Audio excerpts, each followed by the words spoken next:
So you want to do proper lighting inside of Blender. Hey guys, welcome back to Sculptable. I'm Sculptable, and today we're going to be talking about simple Blender lighting.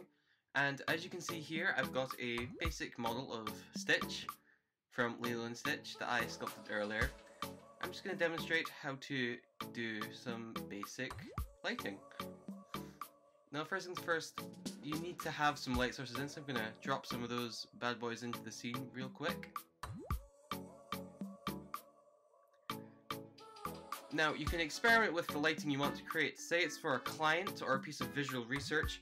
You'll want to have some good arrays of light sources available, but also not oversaturating your image with lighting. In this scene, I'm demonstrating the fact that you can use some area lights to light your model, but you'll need to use multiple of these to get a good cinematic effect to any designs that you use for any sort of client work or lighting in general. However, you need to make sure that you've got the correct settings so that it doesn't look off or have quite a lot of noise when you do the final renders.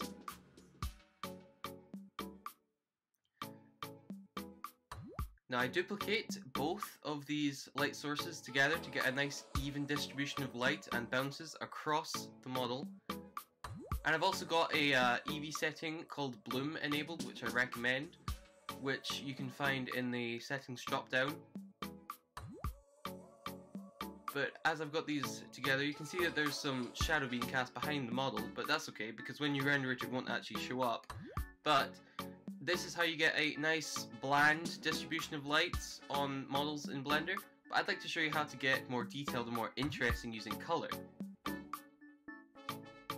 So I go here, get a new light source, choose a point light. There's that bad boy, drop it in. Ooh, doesn't look like that. Go up here.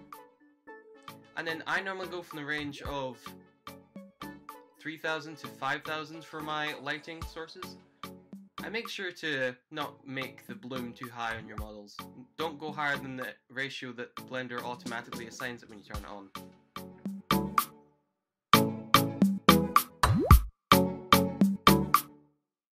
And here I'm just duplicating the light sources. It's important to have a 3-point light source setup in Blender if you want to get those cinematic quality of renders. As you can see, that already looks much more interesting. But say you want to have a rimlet effect on your model. So I grab one of these bad boys behind the model, go up here and then change. Oh, that's the wrong one.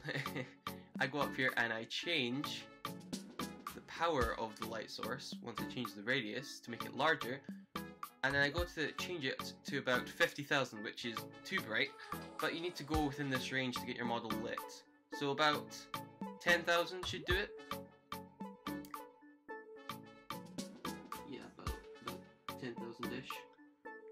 And make sure the light source is very close to the model and change the darkness of your background. Now this won't work quite as well because we have a slightly whiter background which will make more bounces of light, but never mind. As you can see with the bloom turned on, if we turn around we can see that there is quite a nice hazy effect going on your model, and that is something that you might want to use for rendering things in your own work. So yeah, get bloom enabled if you want to use Eevee for rendering.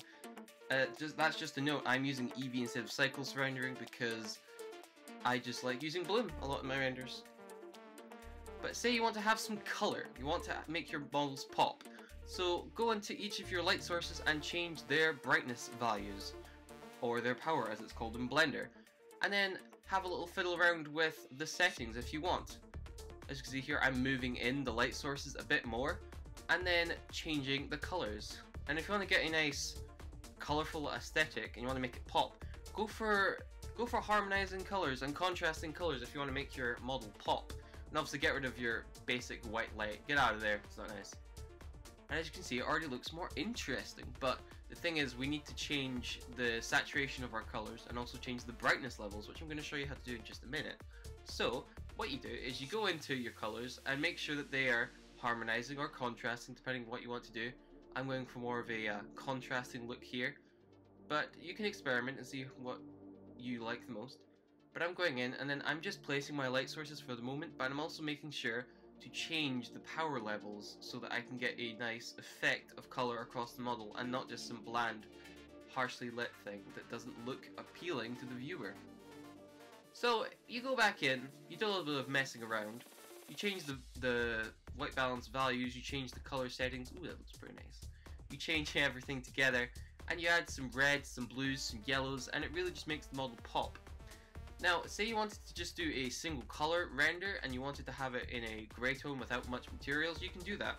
Just make sure to not have a backdrop element in place and really change the darkness levels of your world to about 10 to 15%, and then make sure that you just add a single point light, apologies, with bloom enabled, and you can get some really nice effects that are quite cinematic as well, just if you want to render some basic objects or models without many textures. And that looks pretty good just now. As you can see, it looks much more cool to look at and more interesting as a model itself. So let's say that you want to change it up and make it look more cute. Well, we need to think about the character and their general color palette. So if you want to make the character stand out in a Disney aesthetic or a professional workflow, then you need to look at the basic color of the characters, which I'm doing now, and changing all the light sources to a hint of blue, because Stitch is a cute blue character from a Disney movie. So yeah, so you go back through with your different light sources, editing them as you go, and making sure that they're not too bright, but also making sure that you have a 3-point or maybe 6-point lighting perspective to get an even distribution of light across your model, which is vital for good quality renders. And of course, if I can select the right light source, you go here and you change one of your light sources to a much lighter value of color so that you can get a highlight on your model.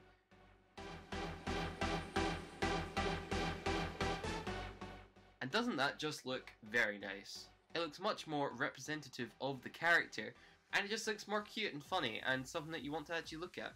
But say you want to increase the contrast between your colors and create a nice rimlet effect. Well, you do that by simply altering the colors and changing the values of the power in your light sources. And then you just change the angles that your lights are placed at. I find it's best if you put your light sources behind your models slightly, but you can vary with this and see how you go to get the best examples and results for yourself. I'm just going to move this little backdrop down a little bit.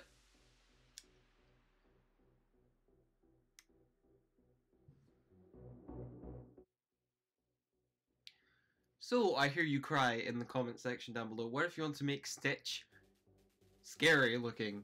I mean, it was Halloween not long ago, so I guess it kind of fits.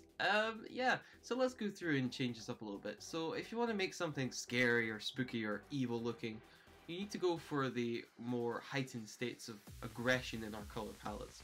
But what I mean by that is, you need to go for the colors like red, purples, maybe even oranges and yellows, and you can get some menacing aesthetics. And even now, with some basic lighting that's just not cute and cuddly, you can create some discord between what's going on in your screen and the characters that you're creating. And already it looks kind of spooky and kind of strange as well, which is kind of funky to see for Stitch, which you don't normally see from a Disney character that's sculpted in Blender. But you can also experiment with this and create some cool rimlet effects, and as you can see, moving the light sources closer to an object with bloom enabled can really create some interesting reflections and also glowing effects on top of your model, so if you want to have that nice hazy aesthetic, which is really cool. And I'm just fiddling around trying to get rid of shadows behind Stitch, which you can do by placing a light source that is stronger than the one in front casting a shadow to make sure that the background doesn't develop shadows of your model. I'd recommend going back through and messing with your viewport rendering displays, and as you can see, you can render with your light sources or with the scene world, and then you can see your model that's by itself without being rendered and then see the differences, which is useful if you're a creative like me and want to judge how your model's looking. So, that's the basics of lighting in Blender. Thanks for watching. Subscribe for more videos like this soon and more cute videos of character design. I've been Sculptable. Until next time, see you later guys. Bye.